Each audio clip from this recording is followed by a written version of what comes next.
Welcome back, I'm Rose Jacobs and you're watching 𝐊𝐼𝐴 TV live from Sydney. This is the Stocks in Action show, and today's show we'll take a look at the latest updates from Victorian Transmission Network owner Oznet Services, technology giant Dubba Corporation and Icandy Interactive, which is an ASX listed developer and publisher of mobile games and digital entertainment. We'll also cover property investment company Charter Hall Group and wireless communications technology company 𝐕𝐝THR. So let's get started. Firstly, shares of Victorian Transmission Network owner Oznet Services. Their shares were trading up on Monday as the company received a non-binding proposal for acquisition from an infrastructure affiliate of Brookfield Asset Management. Brookfield seeks to acquire all issued shares of Oznet Services at an indicative price of $2.50 AU per share, which may be reduced by dividend declared or paid by Brookfield to its shareholders before transaction. The indicative offer price of $2.50 represents a premium of 26% to Oznet Services' closing price as of 17th of September 2021. The proposal is conditional to due diligence, Foreign Investment Review Board approval, unanimous support and recommendation by the Oznet board, and a scheme implementation deed execution. After careful consideration and consultation, the board considers the proposal to be in the best interests of shareholders and shall further engage with Brookfield on it. Accordingly, the company will allow Brookfield an exclusive due diligence. For this, both have signed an agreement. Oznet Services has conveyed the proposal terms to the two major shareholders, Singapore Power and State Grid. Moving on to the next news that covers technology giant Dubba Corporation. Tech giant Dubba Corporation were up on Monday after the company announced that it has acquired Brisbane-based technology group Notiv. Notiv is a developer of innovative cloud-native artificial intelligence-based products that turn meetings into transcribed notes, summaries, signals, actions and more. Notiv will be available to Dubba Foundation partners, select service and solution providers, and sold alongside other Dubba solutions for businesses and government. Dubba has acquired Notiv via purchasing of Pinch Labs. This is a US corporation that wholly owns and operates the Brisbane-based operations and technology.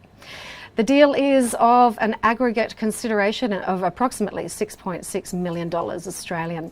Dubba will pay $5.15 million in cash at completion, and the balance is to be satisfied by way of the issue of 386,277 Dubba fully paid ordinary shares at $3.75 per share.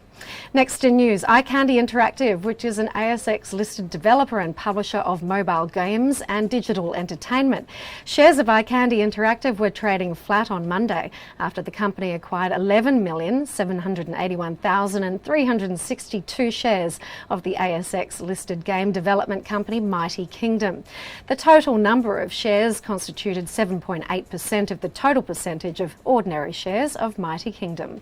The acquisition was completed by Icandy Interactive at $0.135 per Mighty Kingdom ordinary share.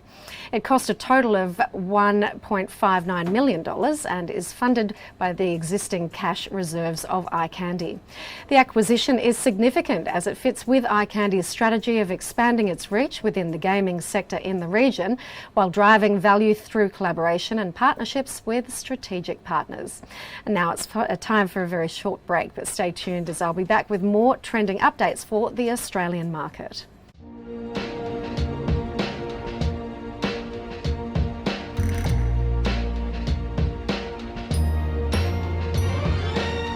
Property by 𝐊𝐼𝐴. Looking for a dream home? Well, that may sound easy, but it isn't. And from looking for a property that is the right fit for you in terms of cost and other factors, to zeroing down on the right mortgage plan, there are various aspects to consider.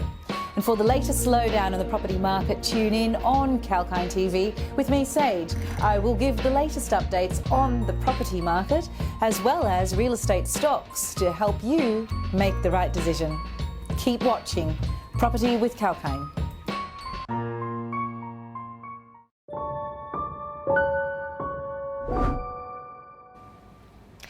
Welcome back. This is Rose Jacobs, your host live from 𝐊𝐼N's studio, and you're watching the Stocks in Action show. Taking a look now at Charter Hall Group, which is a property investment company. Shares of property investment company Charter Hall Group were trading down on Monday as the company shared that Charter Hall Long WALE REIT and a Charter Hall managed trust on behalf of Hostplus together have agreed to buy ALE Property Group. Together, Charter Hall Long WALE REIT and the trust will own 50% of the ALE Property Group. Today's announcement also revealed that Charter Hall Long WALE REIT has acquired 2 industrial units in Sydney and Brisbane with WALEs for a total purchase price of approximately $67 million. Besides this, Charter Hall Long WALE REIT has also reconfirmed its forecast financial year 2022 operating earnings per security guidance of no less than 4.5% growth over financial year 2021 operating earnings per security. The deal is likely to be executed in mid-December.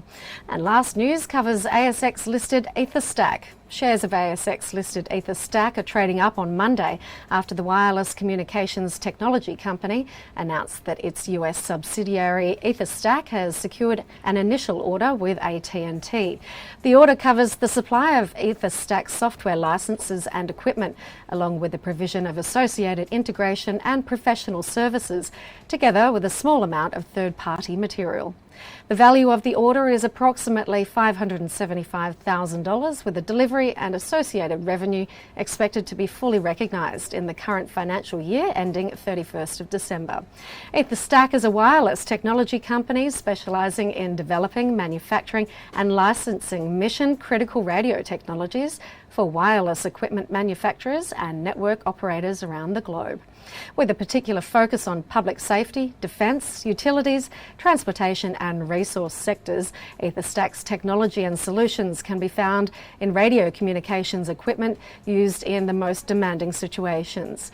The company has research and development facilities in London, Singapore, New York, Sydney and Yokohama. All right then, that's it for now, but stay tuned with 𝐊𝐼N TV for more live market updates. We'll be back with more news on markets, the economy and diverse themes and sector.